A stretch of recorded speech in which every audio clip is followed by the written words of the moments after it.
هذا العمل يمت إلى الواقع بكل صلة، وكل الخناقات اللي هتسمعوها من واقع الحياة اليومية.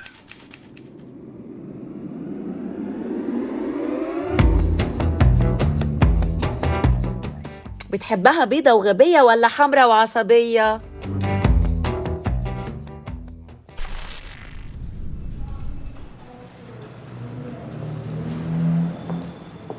قرب عندنا ستات اخر حاجة بيضة ممشوقة القوام ودماغها فاضية تمام، ما بتفكرش غير في الوان المانيكير. قرب يا باشا ونقي على راحتك.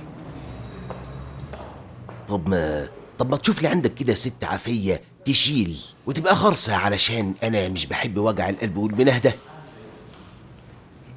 عدي طلبك يا باشا، عدي طلبك، اتفضل اهي قدامك، نفسها مكسورة وهتعجبك خالص.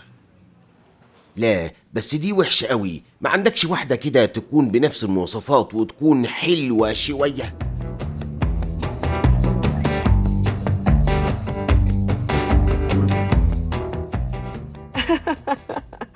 والله حاجة تحرق الدم.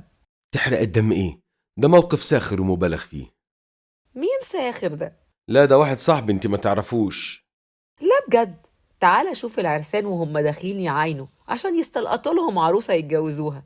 قد ايه بيبقى شيء مهين. حرام عليك يا شيخة، ما تبالغيش قوي كده. بص يا تامر، بعيدا عن جواز الصالونات والفترة اللي البنات فيها بتشوف العجب وهي كل يومين حد جاي وجايب لها عريس بمواصفاته اللوزعية وكأنها بقت بيعة وشروة. نيروز، انا اساسا ما عنديش اعتراض على جواز الصالونات. ولا أنا، بس خلينا نروح للنقطة الأهم. قول يا تامر، هو الراجل عايز الست عاملة ازاي بالظبط؟ مين الست المثالية من وجهة نظره يعني؟ والله دي مسألة بتختلف من راجل للتاني. طب واللي جاي يخطب ده طلبات سيادته بتبقى واضحة من البداية؟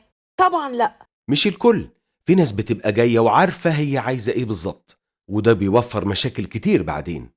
بس انا فاهمك وعارف انت عايزة تقولي ايه. بصي، مفيش شك ان في رجالة كتير نظرتهم للستات سطحية، وبيبصوا عليها من بره كأنها عروسة حلاوة، وبيفضل ينقي بينهم كأنه بيشتري بدلة. والحقيقة ان في ستات كتير فعلا بتبقى حلوة من بره وفاضية من جوه. صح ولا مش صح؟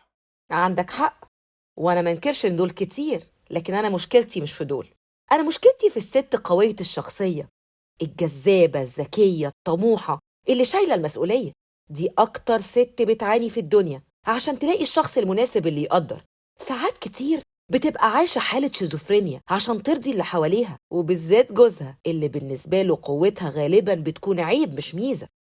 الكلام ده لو ما اختارتش صح، وفي الحالة دي أكيد هتعاني. قول ده لو ارتبطت من أساسه، لأن الرجالة بيخافوا من النوعية دي من الستات وبيتجنبوها، وساعات المجتمع بيزقها على جوازات فاشلة تفضل تعاني منها طول عمرها ولا حدش بيبقى حاسس بيها. طب بصي بقى، أنا هقولك على رأي خالتي، قعدة الخزانة ولا جوازة الندامة.